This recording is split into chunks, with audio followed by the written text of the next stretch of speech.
أعوذ بالله السميع العليم من الشيطان اللعين الرجيم. بسم الله الرحمن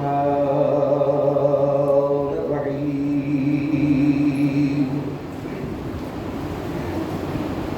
الحمد لله وكفى وسلام على عباده الذين اصطفى،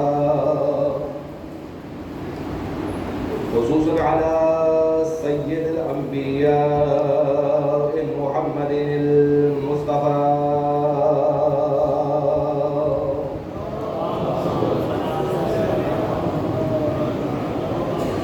المركب بالياسين والطه وعلى آله الطيبين الطاهرين المعصومين النجباء الشرفاء الذين نذهب الله عنهم الرجس وطهرهم تطهيرا.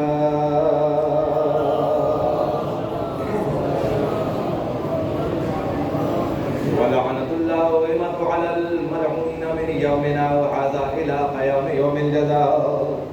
أما بعد، فقد قال الله سبحانه وتعالى في كتابه المبين: بسم الله الرحمن الرحيم.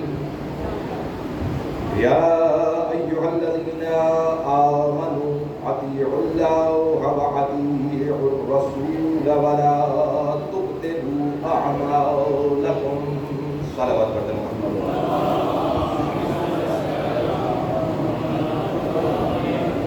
بکھر کے نہیں، سب مل کے ایک مرتبہ بلند آواز سے صلوات پڑھیں محمد.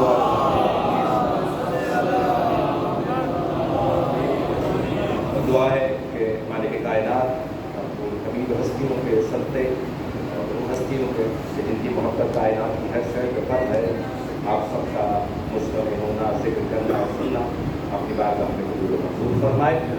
اور جو بھی حاجتیں، جو بھی دعائیں آپ اپنے دلوں میں لیے ہوئے فرش عزا پر ہیں، تمام بارگاہوں میں ہیں، مالک سب کی دلی ہوائیں پر قبول و منظور فرمائے.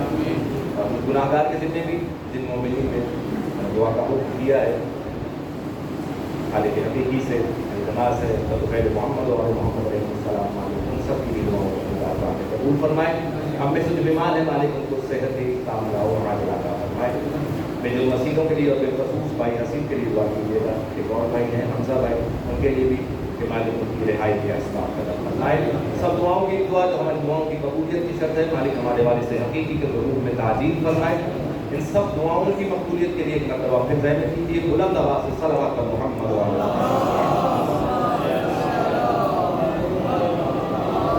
ساتھیوں کا مومن کرام، یقیناً وقت کم ہے اور ابھی ایک بہت بڑی اور منزل آپ کے سامنے ہے، اور انشاءاللہ العزیز بتوفیق الہی آپ اس کو بھی احسن طریقے سے انجام دیں گے. اور یقیناً ہم نے انتظار کیا 10 محرم کے بعد سے اس دن کے لیے، لیکن ہمارا انتظار ویسا انتظار نہیں ہے کہ جیسا زندان میں ان بیویوں. سمجھ رہے ہیں بات؟ تو میں زیادہ دیر اس لیے بھی حائل نہیں ہوں گا مسائل کے درمیان، اس لیے آپ کو زیادہ انتظار نہیں کروں گا مسائل کا. یقیناً یہ ایسا موقع ہے کہ نہیں پتہ زندگی کا کہ اگلے سال ہمیں یہ موقع دوبارہ میسر ہو نہ ہو، زندگی ساتھ دے نہ دے.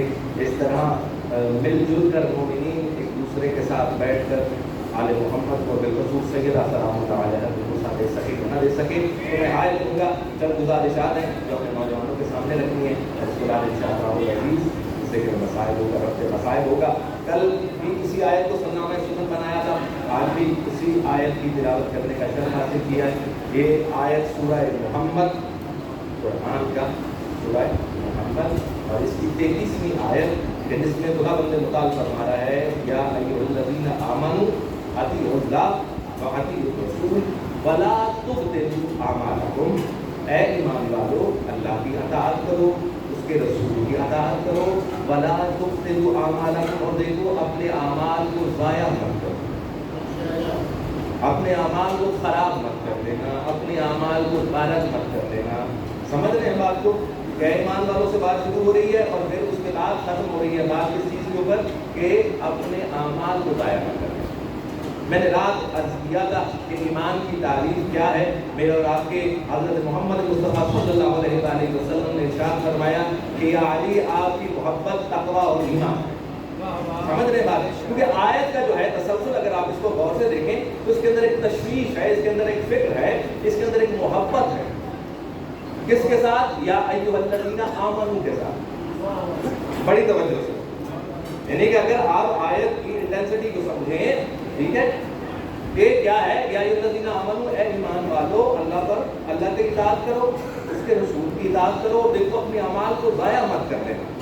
یعنی اللہ تعالیٰ خیال کر رہا ہے کہ ان کا مومنین کا فکر ہے، چاہتا ہے کہ مومن اپنے اعمال کو خراب نہ کر لے. پھر اس کا طریقہ بتا رہا ہے کہ اعمال غلط کیسے نہیں ہوں گے. اگر تم نے اللہ کی اطاعت کی اور اس کے رسول کی اطاعت، یعنی اعمال اس قدر اہم ہیں انسانیت کے لیے، مومنین کے لیے، کہ اللہ تعالیٰ چاہتا ہے کہ یہ بچا لے، اس کو بچایا ہے.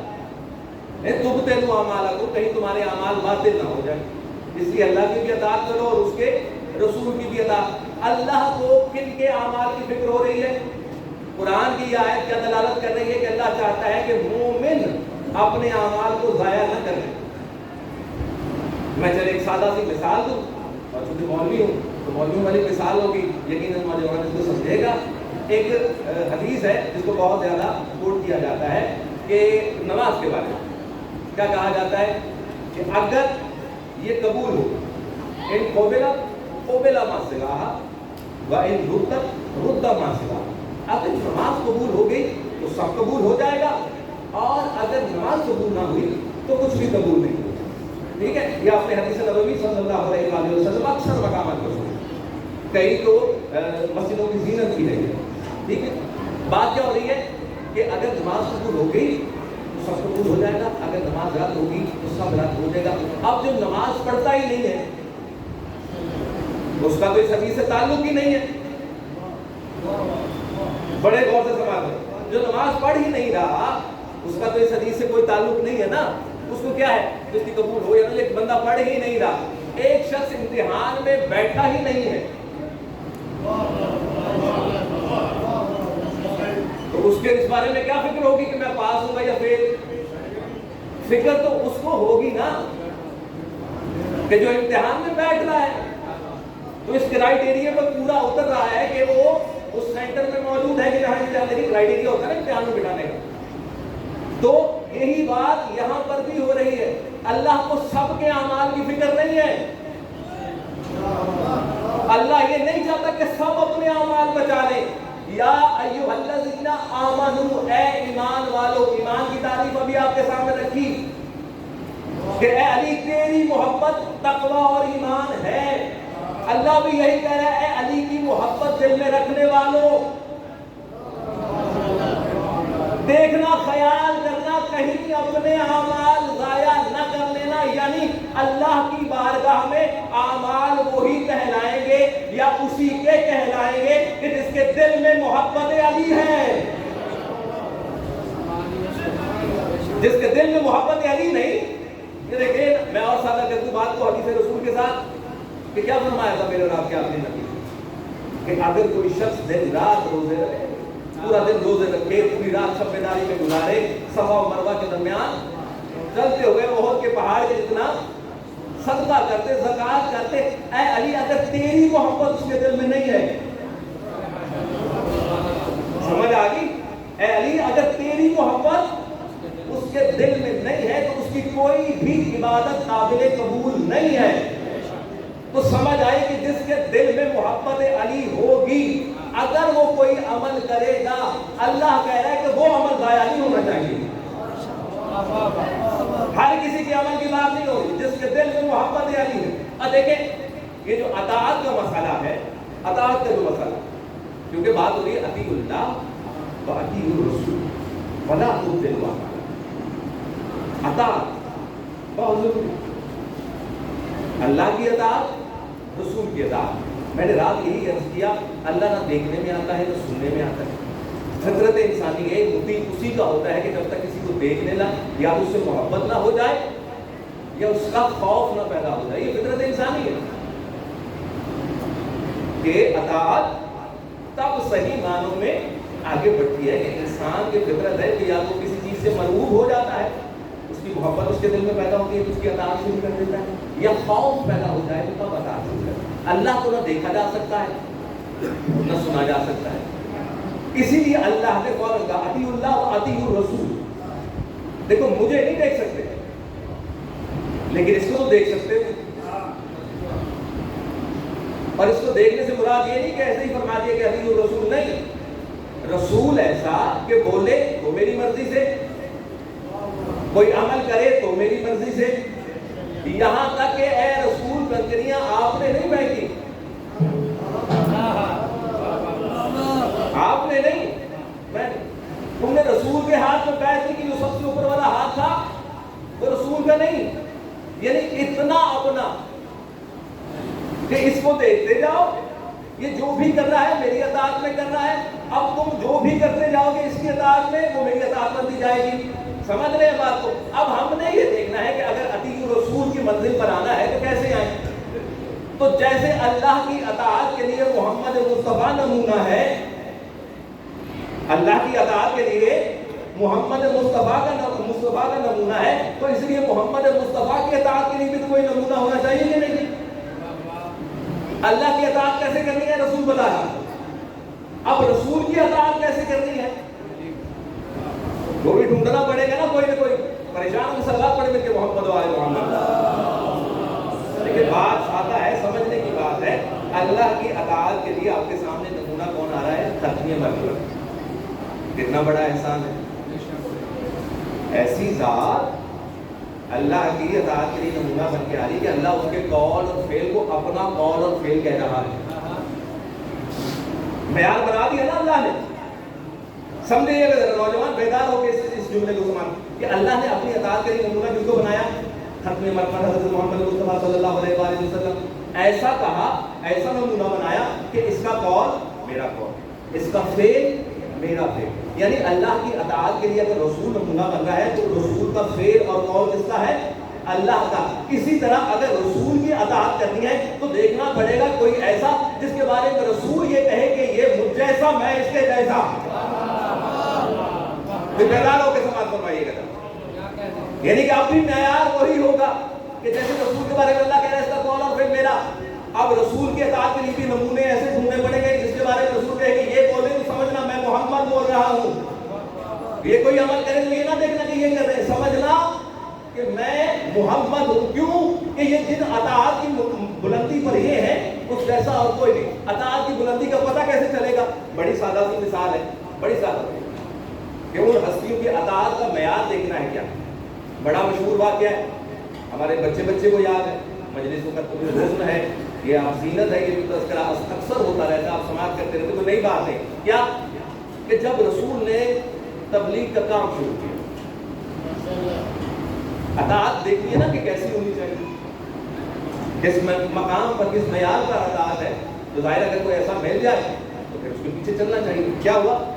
تبلیغ اسلام کا کام. سب سے پہلا کام کیا کیا رسول نے؟ ایک دعوت کا اہتمام کیا. کیوں پریشان ہو رہے ہیں؟ آپ کے سنے ہوئے واقعات تو نئی چیز بھی بیان کر رہا ہوں. کیا کیا رسول نے؟ دعوت البشیرہ کا اہتمام کیا. ٹھیک ہے. اور جتنے بھی بڑے بڑے عرب کے اس وقت کے سردار تھے، اسٹیک ہولڈرز تھے، ان کو بلایا. اور تاریخ بتاتی ہے کہ ایک دن کی دعوت نہیں تھی، 3 دن کی دعوت. 3 دن کی دعوت تھی. روز آتے تھے، کھانا کھاتے تھے، پیغام نہیں سنتے. پیغام نہیں سنتے. کیوں؟ ان کے دل میں محبت رسول تھی ہی نہیں. ان کے دل میں محبت رسول نہیں تھی. اس لیے وہ کیا کرتے تھے؟ صرف کھانا کھانے آتے تھے، کھانا کھاتے تھے. تو یہ بھی پرکھنے کا ایک معیار بتا دیا رسول کے فعل نے کہ اگر کوئی صرف آئے اور کھانا کھا کے چلا جائے اور اصل بات سنے ہی نہ، تو اس کا مطلب ہے کہ جس کے پاس آیا وہ اس سے محبت دن دن تک یہ جملہ پہنچ گیا، سلوات پڑھنے لگے محمد والے لیکن بیان بنا دیا نا رسول اللہ۔ اگر کسی کو اپنے گھر بلاؤ، کسی جگہ بلاؤ، اور وہ صرف کھانا کھانے پہ اکتفا کرے، نہ تمہاری بات سنے، نہ حال احوال پوچھے، کھانا کھائے اور چلا جائے، اس کا مطلب اسے تم سے محبت نہیں۔ بہرحال 3 دن کی دعوت چلتی رہی، رسول کھانا کھلاتے رہے 3 دن۔ تیسرے دن کیا کیا؟ اور بڑی اس کی تفصیلات ہیں اور آپ سنتے رہتے ہیں۔ دروازہ بند کر دیا گیا، ٹھیک ہے، جناب ابو طالب کھڑے ہو گئے، اور اس کے بعد رسول نے اٹھ کر اعلان کیا اس چیز کا، تبلیغ کا، کہ میں اس مقصد کے لیے آیا ہوں۔ اور وہاں پر اس طرح کا مجمع تھا، عام کا مجمع نہیں تھا، عوام کا مجمع نہیں تھا، ایک خواص کا مجمع، عرب کے خواص کا۔ تو کوئی ہلکی شخصیت وہاں پہ موجود ہے، کوئی 80 سال کا ہے، جو 60 سال کا ہے، جو 50 سال کا ہے، جو 70 سال کا ہے۔ ہاں، تاریخ یہ بتاتی ہے کہ اس پورے مجمع کے اندر ہر کوئی اسی تقریباً سن کا تھا، لیکن ایک شخصیت ایسی تھی جس کا سن 9 یا 10 سال کا تھا۔ پہنچ گئے آپ، یقیناً پہنچ گئے، پورا واقعہ آپ کے۔ میں صرف یہ بتا رہا ہوں کہ اطاعت رسول کیسی ہوگی۔ اور ایک مرتبہ رسول نے کہا کہ میں اللہ کا پیغام دے کے رہا ہوں اور تم سب کو دعوت دیتا ہوں، اللہ کو ایک مانو اور میں اللہ کا رسول۔ اب 70 سال والا بھی خاموش، 80 سال والا بھی خاموش، 60 سال والا بھی خاموش، 50 سال والا بھی خاموش، بڑے بڑے رؤساء تھے نا عرب کے، اب وہ سب کے سب خاموش۔ وہی 9-10 سال کا بچہ ان کے کھڑا ہو کر کیا کہتا ہے؟ لبیک یا رسول اللہ۔ اے علی، علی کیا کہہ رہے ہیں؟ انا حاضر لبیک یا رسول اللہ، میں حاضر ہوں آپ کی نصرت کے لیے اے اللہ کے رسول۔ اور کیا کہتے ہیں رسول؟ علی آپ بیٹھ گئے، آپ میرے وسیع بھی ہیں، میرے ناصر بھی ہیں، میرے خلیفہ بھی ہیں، میرے وزیر بھی ہیں، آپ بیٹھ گئے۔ سن کیا ہے؟ 9 یا 10 سال، باقی مجمع کا سن کم از کم 50 سال۔ ہم یہی تو بتا رہے ہیں کہ اطاعت رسول کا تعلق عمر کے ساتھ نہیں ہے، اطاعت رسول کا تعلق کس کے ساتھ ہے؟ معرفت کے ساتھ ہے۔ علی 9-10 سال کی عمر میں ہوتے ہوئے 70 سے 80 سال کے بزرگ کی عقل سے آگے دیکھ رہا ہے۔ سمجھ رہے ہیں بات کو؟ علی کا مقابلہ کیسے کریں کہ علی اس وقت کے جب رسول پیغام دے رہے ہیں 80 سال کے بزرگ کو سمجھ نہیں آ رہی، 9-10 سال کے بچے کو سمجھ آ رہی ہے۔ تو اگر علی کا بچپنے میں یہ عالم ہے معرفت رسول کا، تو جب علی 30 سے 35 سال کا ہو گیا ہوگا تو معرفت رسول کہاں ہوگی؟ سمجھ رہے ہیں بات کو؟ تو معرفت رسول جب تک نہیں ہوگی، اطاعت رسول مشکل ہے۔ یعنی علی نے اپنے 9 سے 10 سال کے سن میں بتا دیا کہ تم 70 سال کے ہو، 80 سال کے ہو، 50 سال کے ہو، 60 سال کے ہو، لیکن معرفت میں ابھی مجھ سے بہت پیچھے ہو۔ تو جو معرفت میں پیچھے ہے اس کو آگے کیسے لگایا جا سکتا ہے؟ آگے تو اسی کو لگایا جائے گا رسول کے اطاعت کے لیے، جو معرفت میں سب سے آگے ہو۔ بات سمجھ رہے ہیں؟ بات پہنچ رہی ہے نوجوان تک؟ تو اگر کسی اور کو آگے لگا لیا جو معرفت میں آگے نہیں ہے، لیکن کیا میں بیان کروں یہاں پر اپنے نوجوانوں کے لیے کہ علی کس مقام پر ہے معرفت کی؟ اور یہ میں اور آپ نہیں کہہ رہے، یا کوئی فضائل لکھنے والا نہیں کہہ رہا، یہ خود ختمی مرمت حضرت محمد مصطفیٰ صلی اللہ علیہ وسلم صلی علی محمد ایسے ہی بیٹھے ہوئے، اور ایک اور ہستی بیٹھی ہوئی ساتھ علی محمد مصطفیٰ صلی اللہ علیہ وسلم بیٹھے، اور جناب سلمان فارسی آپ کا یہ بھی واقعہ سنا، لیکن یہ بتا رہا ہوں کہ رسول کی نظر میں علی کا مقام کیا ہے، تاکہ ہر بندے کو یہ مقام پہنچ جائے، پتہ چل جائے۔ ٹھیک ہے، رسول فرماتے ہیں اے علی، اس پوری کائنات کے اندر زمین و آسمان مجھے یا تو تو جانتا ہے، معرفت رکھتا ہے، یا اللہ معرفت رکھتا ہے، اس کے علاوہ میری معرفت کوئی نہیں کرتا، کوئی نہیں جانتا کرتا۔ اور اسی طرح اے علی، اس پوری کائنات میں زمین و آسمان تجھے یا تو میں جانتا ہوں یا اللہ جانتا ہے، اس کے علاوہ کوئی نہیں جانتا۔ یہ رسول کا جملہ ہے، سلمان فارسی نے سنا، اٹھے اور باہر چلے گئے۔ اب جیسے ہی باہر نکلے تھے بہت صحابی کا غضب ہوا، پوچھا کہاں سے آ رہے ہیں؟ کہا مجلس رسول سے۔ اچھا کون کون بیٹھا ہے؟ کہتے ایک تو اللہ کا رسول بیٹھا ہے، اچھا اور دوسرا؟ کہتے دوسرا میں نہیں جانتا کون ہے،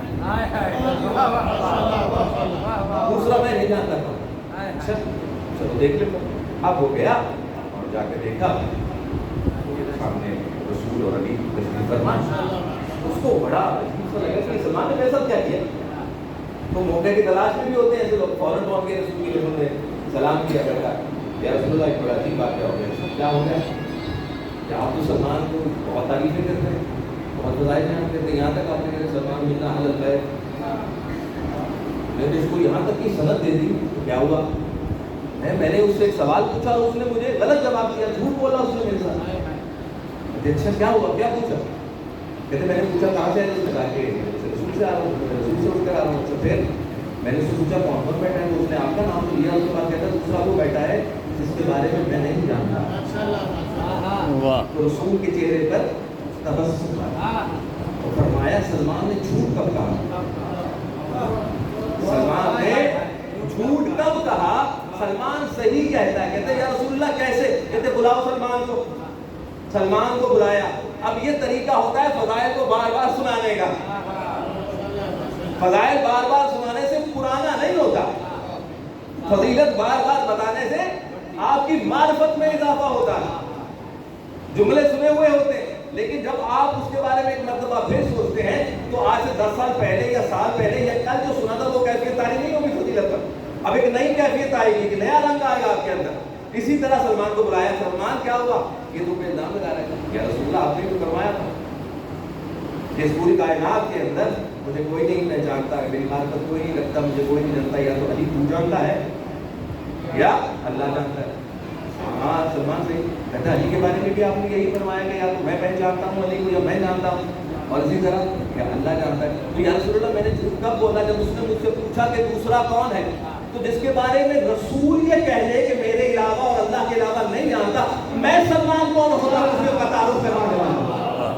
کیا نعرہ تکبیر، اللہ اکبر، نعرہ رسالہ، یا رسول اللہ، یک زبان نعرہ حیدری، محمد و آل محمد بلندتر صلوات۔ اللہم صلی علی محمد رسول کے بعد رسول کی اطاعت کے لیے نمونے ہوں جن کے بارے میں رسول کہے کہ یہ ملت کی منزل چننا نہ پڑے، چننا نہ پڑے۔ اگر ان کے قدموں پر قدم رکھ لیا تو اس کا مطلب ہے کہ اطاعت رسول آپ کے اعمال بس ہے۔ میرا بڑا سادہ سا سوال ہے آج کے بعد، آپ کو یزید پسند ہے کہ نہیں؟ سادہ سا جواب ہوگا نہیں۔ آپ کو یزید اچھا لگتا ہے؟ اگلا سوال ہے کیوں نہیں اچھا لگتا؟ کیوں نہیں اچھا لگتا؟ کیوں گھبرا گئے؟ قتل حسین کی وجہ کون ہے؟ بیویوں کی بے رضائی کی وجہ کون ہے؟ قید کا ذمہ دار کون ہے؟ بازاروں میں پھرائے جانے کا ذمہ دار کون ہے؟ اس لیے نہیں اچھا لگتا، ڈرے نہیں۔ حسین نے یہی کہا، کیا ارتقال علیہ السلام ہے، حسین تم نہیں رہے تمہارا گھر نہیں رہا لیکن تمہارے بعد ظالموں کا ڈر ہے۔ اللہ ڈرے نہیں، جو حسین کا ماننے والا ہے وہ ڈر کے نہیں رہا۔ یزید اچھا نہیں لگتا۔ دوسرا سوال رکھ رہا ہوں آپ کے پاس، حسین کو یزید اچھا لگتا ہے؟ پسند ہے حسین؟ حسین کو کیوں نہیں پسند؟ حسین کو یزید کیوں نہیں پسند؟ آپ کو اس لیے نہیں پسند کہ حسین کو قتل کرنے والے نیزوں کے سر کو بلند کرنے کی وجہ، بیٹیوں کو بازاروں میں پھرانے کی وجہ، خیر خانوں میں لے جانے کی وجہ، یزید حسین کو یزید کیوں؟ یہ سوال زیادہ ہے۔ میری پسندیدگی اور ناپسندیدگی کس چیز معیار پر ہے؟ محبت حسین یا بغض حسین یا محبت علی یا بغض علی کو؟ اب علی اور حسین جس کو پسند نہیں کرتے وہ ان کی ذاتی نہیں ہے، مسئلہ یہی ہے کہ حسین اور علی اطاعت رسول میں کسی بھی ایسے شخص کو پسند نہیں کر سکتے جو مطیع رسول نہ ہو. حسین کا یزید کے بارے میں اچھی رائے نہ رکھنا ذاتی وجوہات کی بنا پر نہیں ہے. حسین کا یزید کو پسند نہ کرنا اس لیے کہ وہ اطاعت رسول میں نہیں ہے. وہ حلال رسول کو حرام کر رہا ہے, حرام رسول کو حلال کر رہا ہے. حسین کی جنگ اس بات کی ہے کیوں کہ ابھی تو حسین کو قتل نہیں کر دیا یزید. سمجھ رہے ہیں بات؟ میں اور آپ جس پر آنسو بہانے کے لیے آج یہاں پر جانا, اس کے مقصد کو سمجھنا ضروری ہے کہ نہیں ہے؟ سمجھنا بہت ضروری ہے. میں یہ کہہ رہا ہوں حسین کو اگر نفرت ہے اس کے پیچھے وجہ یہی ہے. حسین یا آل محمد آپ اس شخص سے نفرت کریں گے کہ جو عتیق اللہ و عتیق الرسول کی منزل پر نہیں ہے. اور آپ یہ بڑے عجیب ہیں, اس کو فضائل سمجھیں, اس کو مصائب سمجھیں, جیسے بھی وصول کریں. میں راضی ہوں آپ سے, بڑی عجیب بات ہے. ہوتا ذکر حسین نعرہ یا علی کا یہ بڑا عجیب مرحلہ ہے. یعنی ہم اتنے بھی کم عقل نہیں ہے کہ اتنے عرصے سے جو عزاداری چلی اس پہ حسین کے نام کا نعرہ نہ بنا سکے. اگر حسین کی فضیلت میں آنا تو حسین کا نعرہ لگنا چاہیے, لیکن کیا ہے کہ ذکر حسین سجدہ ہے تو نعرہ حیدری کے ساتھ یا علی کے ساتھ. اور ہمارے ہاں ہمارے معاشرے کے اندر ہمارے ہی طرح کے لوگ تشیعوں میں ہی اس طرح کے لوگ ہیں جو کہتے ہیں کہ حسین کا ذکر ہے تو علی کا تذکرہ ہے, تو ضرورت نہیں, پھر تو مقصد حسین بتانا چاہیے, مقصد حسین کا تذکرہ ہونا چاہیے نا. تو آپ نے وہاں پر بھی فضائل علی اور یہ اصل عزاداری اور حقیقت عزاداری نہیں ہے, حقیقی عزاداری نہیں ہے, ذکر علی ہے, ذکر حسین ہونا چاہیے. ذکر حسین ہونا چاہیے. کہ مجلس میں کون سا ذکر ہونا چاہیے یہ میں آپ طے نہیں کریں, یہ بھی آل رسول طے کریں, یہ بھی آل محمد طے کریں کہ مجلس میں کس کا تذکرہ ہوگا. اور یقیناً ہمیں نہ پتہ چلتا کہ ذکر کس کا کرنا ہے, حسین کا یا علی کا, لیکن یہ واقعات بتاتے ہیں. یہ وجہ بنتی ہے جو ہمیں بتاتی ہے کہ ہم نے ذکر مجلس میں کس کا کرنا ہے. کہ جب حسین یہ پوچھ رہا ہے مجھے کیوں مار رہے ہو, مجھے کیوں مار رہے, کیا میں نے حلال رسول کو حرام رسول کیا یا حرام رسول کو حلال رسول کیا, کیا میں تمہاری زمین و جائیدادوں پر قبضہ کرنے والا ہوں, کیا میں نے تمہیں کوئی ذاتی نقصان. ہر بندہ یہ نہیں کہتا کہ ہاں تم نے ایسا کیا, نہیں, صرف ایک ہی بات کہتا لے بغض ابی, حسین کسی اور وجہ سے نہیں, صرف تیرے بابا کے بغض میں تجھ سے. یعنی حسین بتا رہا ہے کہ اگر نام میرے پہ مجلس ہوگی تو ذکر میرے بابا کا ہوگا, کیونکہ مجھے بھی میری وجہ سے نہیں میرے بابا کے بغض کی وجہ سے مارا جا رہا ہے. بس عزاداروں منزل قریب آ گئی. اب جس مقصد کے لیے آئے نعرہ حیدری, یہی تانا دیا تھا نا دربار میں بیٹھ کے. کیا بات ہے سید سجاد, کہ آپ کے ہاں نام علی بہت رکھا جاتا ہے, کوئی اور نام نہیں آتا آپ لوگوں کو. سید سجاد نے کیا جواب دیا کہ اگر خدا میرے بابا کو 1000 بیٹا بھی عطا کرتا تو 1000 بیٹے کا نام علی ہے. آپ سمجھ آئی ذکر حسین میں یا علی ہوتا ہے, حسین کو نام علی سے اتنی محبت ہے. لہٰذا محبت حسین ہے کہ فضیلت بنانے لگے تو علی کے نام. بس بتا لو خدا آپ کے آنے کو قبول کرے. طبیب ہوگی گفتگو, معذرت کا گریہ کیجیے گا, لیکن جملے پہ روئیے گا. اتنے آنسو آئے کم ہیں, آپ ادا نہیں ہو سکتا. بس ہو گیا اعلان شام کے اندر کے بلاؤ سید سجاد کو, میرا اور آپ کا چوتھا امام. اسی حالت میں جو حالت آپ سنتے ہیں آگے میں حق کے پاس لایا گیا. سید سجاد آزاد, چاہو تو مدینے چلے جاؤ, چاہو تو کربلا چلے جاؤ, آگے میں وقت کرتا ہے آزاد. کیا وجوہات بنی, یقیناً کبھی وقت ہوا تو ان تفصیلات کو بھی چھڑا گیا. سید سجاد نے کہا کہ ایسے نہیں, ایک اور شخصیت ہے کہ جب تک میں ان سے مشورہ نہ کر لوں تب تک میں کوئی فیصلہ نہیں.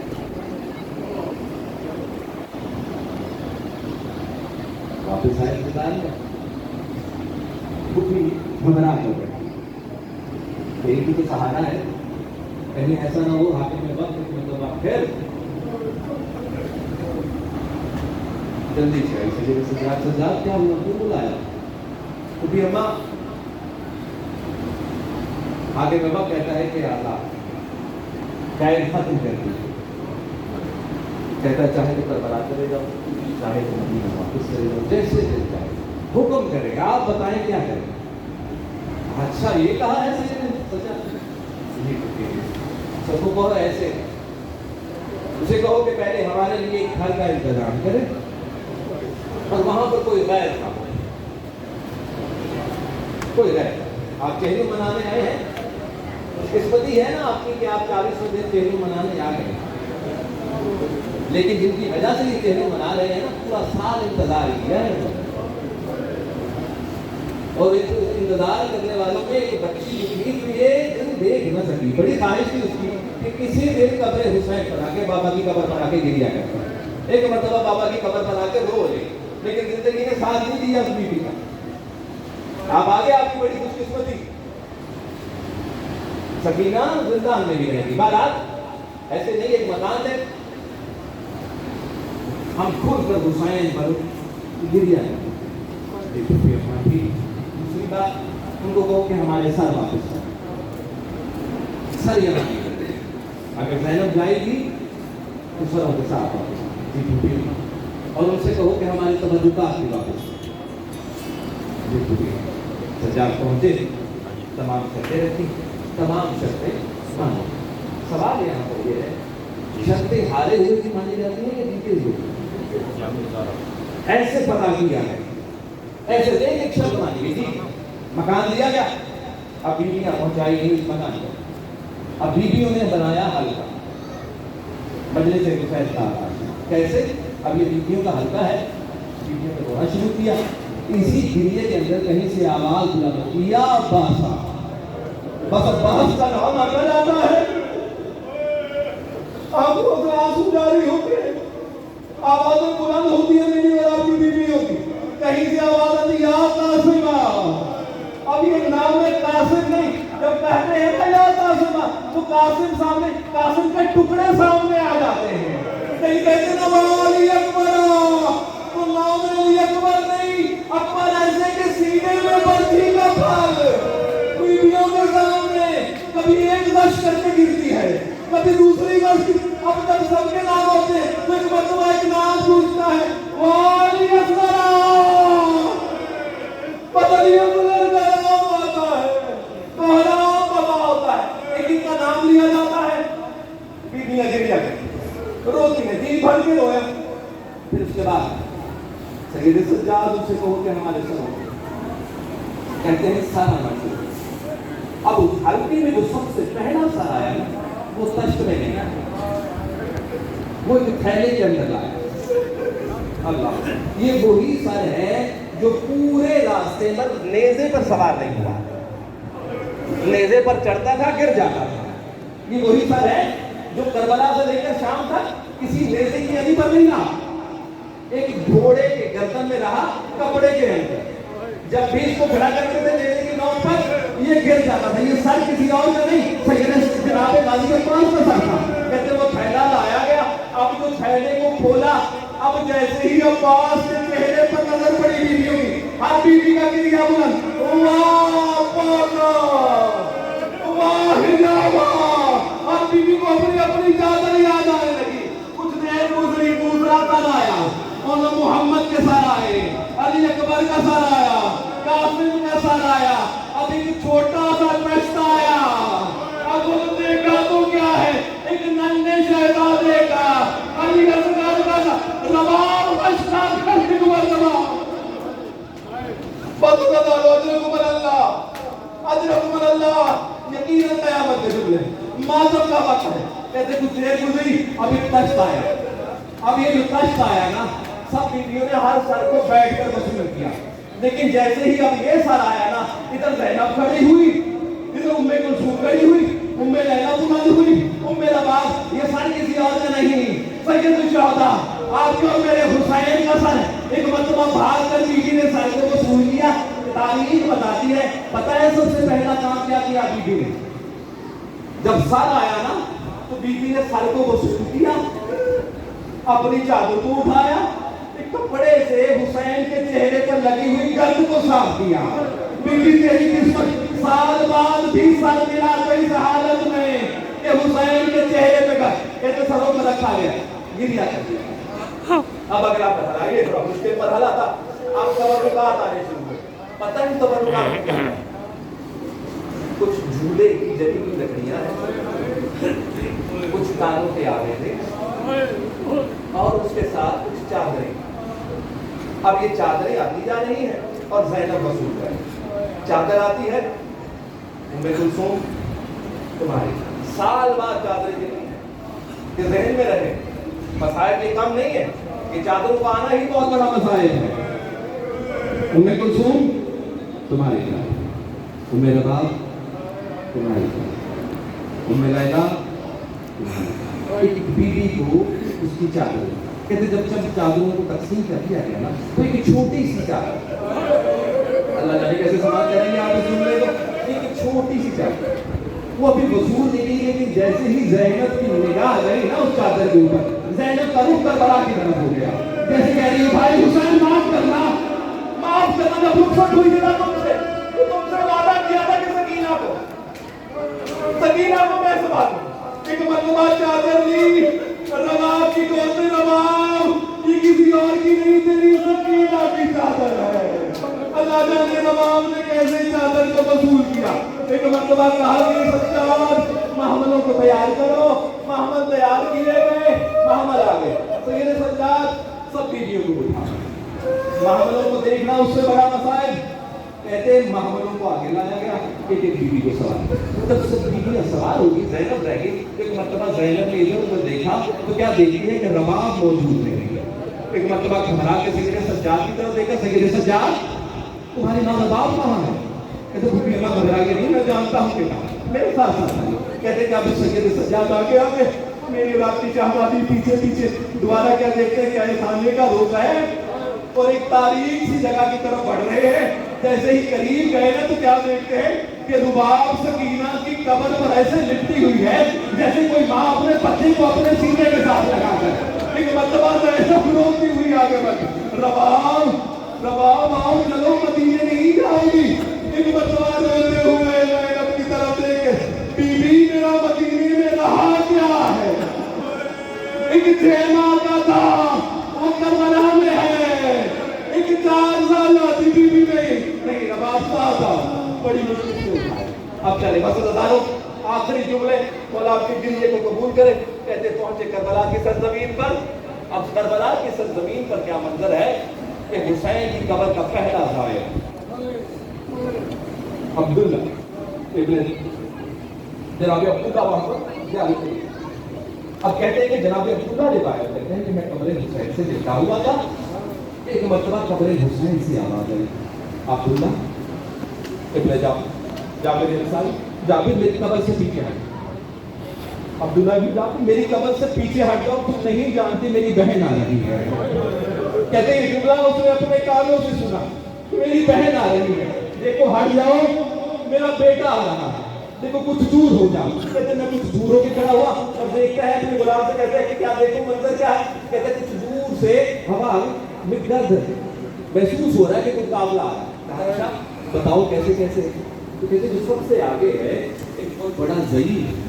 اچھا حسین نے تو کہا تو میرا بیٹا آ رہا ہے، یہ ضعیف کون ہے؟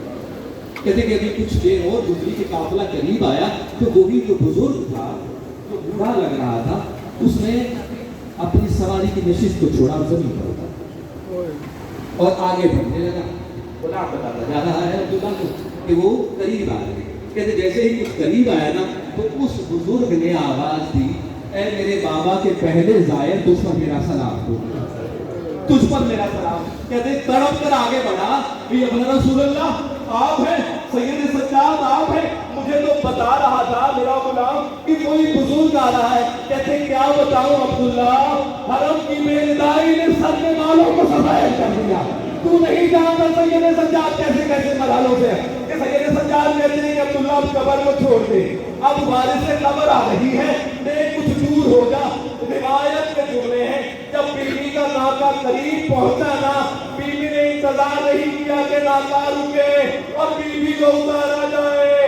کہتے بیوی نے چلتے ہوئے ناکے سے اپنے آپ کو گرایا اور ایسے جیسے حسین اکبر کی لاش کی طرح پڑے تھے بیوی اسی حالت میں قبر حسین کی طرح پڑ رہی ہے اور کہتی جا رہی ہے حسین میں نہیں بھولی کہ تو کیسے وقت آخر رخصت ہوا. حسین میں نہیں بھولی کیسے سکینہ جو جناب کے پیروں سے لپٹ کر تجھے روئے. حسین میں نہیں بھولی کیسے تیرا ضربوں کے ساتھ اس جگہ کو کاٹا گیا جس پر رسول بوسے دیا کرتا تھا. لیکن حسین معاف کرنا میں سکینہ کے ساتھ نہ لڑ.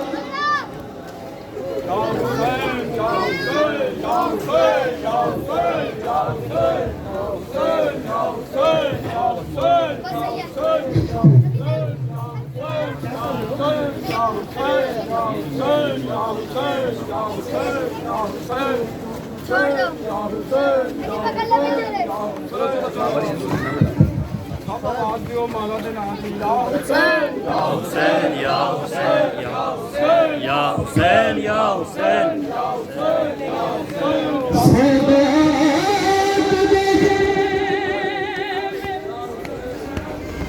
ہو لٹے لٹے کے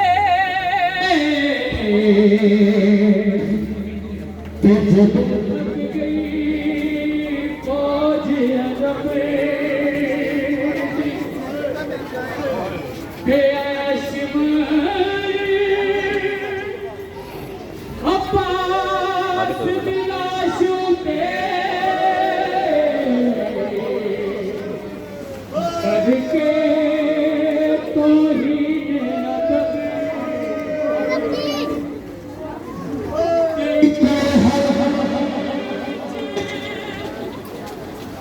ہو سر شبیر دائے تجھے ہاتھ چادر زینب سادات دے گئے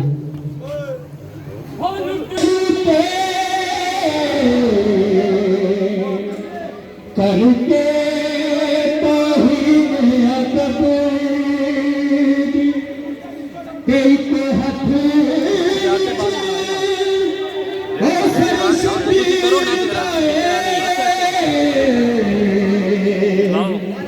کہ تجھے حق چادر زینب یا حسین یا حسین یا حسین